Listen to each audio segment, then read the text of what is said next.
നല്ല പ്രായത്തിൽ കുടുംബത്തിന് വേണ്ടി അധ്വാനിച്ച് കുറച്ച് സമ്പാദിക്കണമെന്ന ആഗ്രഹവുമൊക്കെ ആയിട്ടാണ് മിക്കവാറും എല്ലാവരും വിദേശത്തേക്ക് പറക്കാറുള്ളത്. എന്നാൽ മിക്കയിടത്തും നടക്കുന്നത് ചൂഷണം മാത്രമാണ്.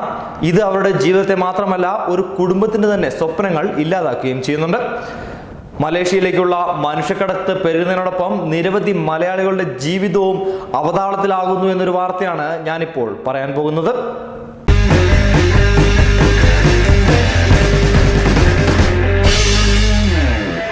പ്രവാസ ലോകത്തെ പറ്റിയുള്ള കൂടുതൽ വാർത്തകൾ അറിയുവാൻ ഈ ചാനൽ ഇപ്പോൾ തന്നെ സബ്സ്ക്രൈബ് ചെയ്യൂ. മലേഷ്യയിൽ ജോലി വാഗ്ദാനം നൽകി കബളിപ്പിക്കപ്പെട്ടവരിൽ നിന്നും ദുരിതാനുഭവങ്ങളാണ് പുറത്തു വരുന്നത്. ഈ ചിത്രം ഒന്ന് ശ്രദ്ധിക്കണം. ചിത്രത്തിലുള്ളത് വർഷങ്ങൾ അധ്വാനിച്ച് കുടുംബം പുലർത്തേണ്ട 28-കാരനായ ഒരു മലയാളി യുവാവിന്റെ കൈകളാണ്.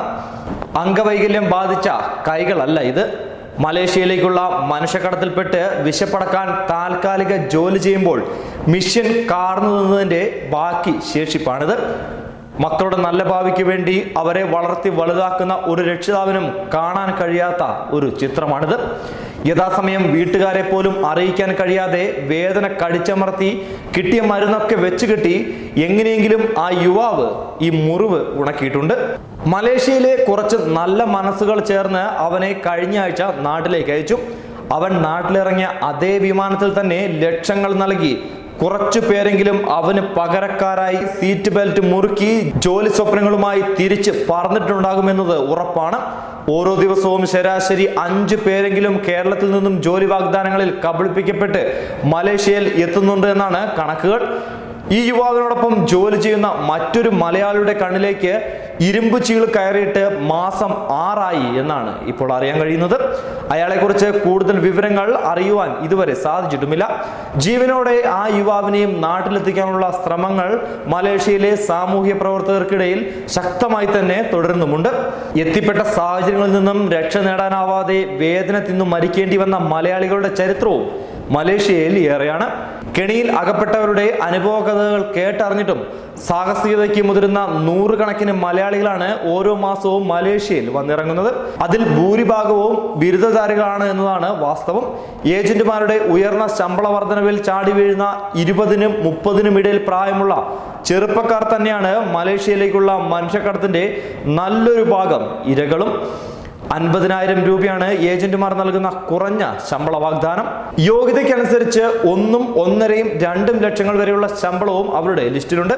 തട്ടിപ്പിനിരയായി വന്നിറങ്ങുന്നവരിൽ പലരും സ്വന്തം വിശപ്പടക്കാനുള്ള വക പോലും കണ്ടെത്താനാവാതെ അനാഥരായി അലയുന്ന കാഴ്ചയാണ് നേരിൽ കാണുന്നത്.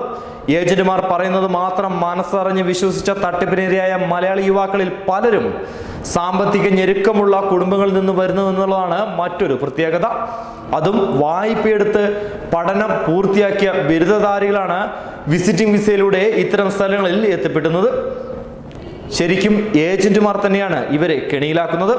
അറേബ്യൻ രാജ്യങ്ങളിലെ പോലെ വിസിറ്റിംഗ് വിസ ജോലി വിസയാക്കി മാറ്റാനുള്ള ഒരു സാധ്യതയും ഇല്ലാത്ത രാജ്യമാണ് മലേഷ്യ. ഇത് അറിയാതെയാണ് എല്ലാവരും ഇവിടെ എത്തുന്നത്. ഇതിന്റെ മറവിൽ കൃത്യമായി വിസയുടെ സ്റ്റിക്കർ നിർമ്മിച്ച് പാസ്പോർട്ടിൽ ഒട്ടിച്ചു നൽകുന്ന ഹൈടെക് ഏജന്റുമാർ വരെ മലേഷ്യയിലുണ്ട്. ആരെങ്കിലും ഇടപെട്ട് പാസ്പോർട്ട് തിരിച്ചു നൽകേണ്ടി വരുമ്പോൾ കൃത്രിമ സ്റ്റിക്കർ പതിച്ച പാസ്പോർട്ടിന്റെ പേജ് ചീന്തിക്കളയുന്ന പുതിയ വിദ്യകളും മലേഷ്യയിൽ നിലവിലുണ്ട്. ജോലി വാഗ്ദാനം ചെയ്ത് കമ്പനികളുടെ പേര് വിവരങ്ങളും ഫോൺ നമ്പറുകളും എല്ലാം ഉദ്യോഗാർത്ഥികൾക്ക് നൽകിക്കൊണ്ട് ആത്മാർത്ഥത വാരി വിതറുന്ന ഇത്തരം ഏജന്റുമാരാണ് അണിയറയിൽ ശക്തരായുള്ളത്. ഇവർ പ്രവർത്തിക്കുന്നതും അതേ രീതിയിൽ തന്നെയാണ്. ഇവർ വഴി മലേഷ്യയിൽ ജോലിയിൽ പ്രവേശിച്ചവരോട് വിശ്വാസ്യതയെ കുറിച്ച് അന്വേഷിക്കുവാൻ നൽകുന്നതോടെ ഏജന്റുമാർ തന്നെ കൈകാര്യം ചെയ്യുന്ന വാട്സപ്പ് നമ്പറുകളും. ഇത്തരം നൂതന ട്രിക്കുകളിലൂടെ ചെറുപ്പക്കാരെ പച്ചയായി പറ്റിച്ചു തന്നെയാണ് മലേഷ്യയിലേക്ക് കയറ്റുന്നത്. അബദ്ധം തിരിച്ചറിയുമ്പോഴേക്കും 1 മുതൽ 1.5 ലക്ഷം രൂപ വരെ ഫീസും കൈക്കലാക്കി ഏജന്റുമാർ അടുത്ത ഇരയെ തേടിയിറങ്ങിയിട്ടുണ്ടാകും. ഇത്തരത്തിൽ ബലിയാടാവുന്നവരെ ലക്ഷ്യമിട്ടുകൊണ്ട് പല കമ്പനികളിലേക്കും ലേബർ സപ്ലൈ ചെയ്യുന്ന കോൺട്രാക്ടർമാർക്കിടയിലാണ് അവസാനം ഇവർ ചെന്നെത്തുന്നത്. മെഡിക്കൽ ആനുകൂല്യങ്ങളോ അപകട ഇൻഷുറൻസോ കൂടാതെ 12 മണിക്കൂറിലധികം ജോലി ചെയ്ത് വിയർപ്പിൽ മുങ്ങിയിട്ടും തുച്ഛമായ വേതനത്തിൽ നിന്നും നല്ലൊരു വിഹിതം കോൺട്രാക്ടർമാർക്ക് കമ്മീഷനായും നൽകണമെന്ന ദുർഗതിയും ഇവർക്കുണ്ട്. ശാരീരികമായ എന്തെങ്കിലും അസ്വസ്ഥത മൂലം ലീവ് എടുത്താൽ റൂമിൽ വന്ന് പൊതിരെ തല്ലുന്ന കോൺട്രാക്ടർമാരുടെ കീഴിൽ ജോലി ചെയ്യുന്നവരും മലേഷ്യയിലുണ്ട് എന്നുള്ളതാണ് വിവരങ്ങൾ. മലേഷ്യയിലെത്തി കബളിപ്പിക്കപ്പെട്ടവരെ നാട്ടിലെത്തിക്കുവാൻ സഹായിക്കാറുള്ള മലയാളികളായ സാമൂഹ്യ പ്രവർത്തകരിൽ നിന്നും ഭീതിപ്പെടുത്തുന്ന ഇത്തരത്തിലുള്ള നൂറുകണക്കിന് സത്യങ്ങളാണ് പുറത്തു വരുന്നത്. 2 വർഷത്തിനിടയ്ക്ക് ഏകദേശം 800ഓളം യുവാക്കളെയാണ് അവർ ഇത്തരത്തിൽ നാട്ടിലെത്തിച്ചതെന്നറിയുമ്പോൾ ഈ ചതിയുടെ വലിപ്പം മനസ്സിലാക്കാം. ഇത്തരത്തിൽ ചതിയിലകപ്പെട്ടവർ മാനഹാനി ഓർത്ത് കേസിന് പിറകെ പോവാത്തതാണ് മനുഷ്യക്കടത്ത് വർദ്ധിക്കുന്നതിന് പ്രധാന കാരണം. മലേഷ്യയിലെ ചില സാമൂഹ്യ പ്രവർത്തകരുടെ അഭിപ്രായവും ഇതുതന്നെയാണ്. വിസിറ്റിംഗ് വിസയിൽ ജോലിക്കെന്നും പറഞ്ഞ് ഭീമമായ ശമ്പള വാഗ്ദാനങ്ങൾക്ക് പിറകെ പോകാതിരുന്നാൽ ഇത്തരം വഞ്ചനയിൽ നിന്നും പണം നഷ്ടപ്പെടാതെ എളുപ്പം രക്ഷപ്പെടാം.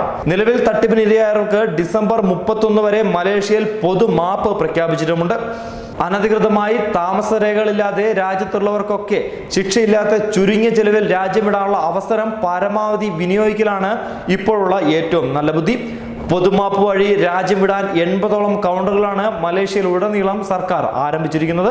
ജനുവരി മുതൽ വൻ ശിക്ഷകളാണ് പൊതുമാപ്പിനോട് സഹകരിക്കാത്തവർക്കായി സർക്കാർ നടപ്പിലാക്കാൻ പോകുന്നതെന്നാണ് വിവരം. വിസയുടെ പുരോഗതി അറിയുവാൻ മലേഷ്യൻ എമിഗ്രേഷന്റെ ഔദ്യോഗിക വെബ്സൈറ്റായ www.esd.imi.gov.my പോർട്ടൽ സൗകര്യവുമുണ്ട്.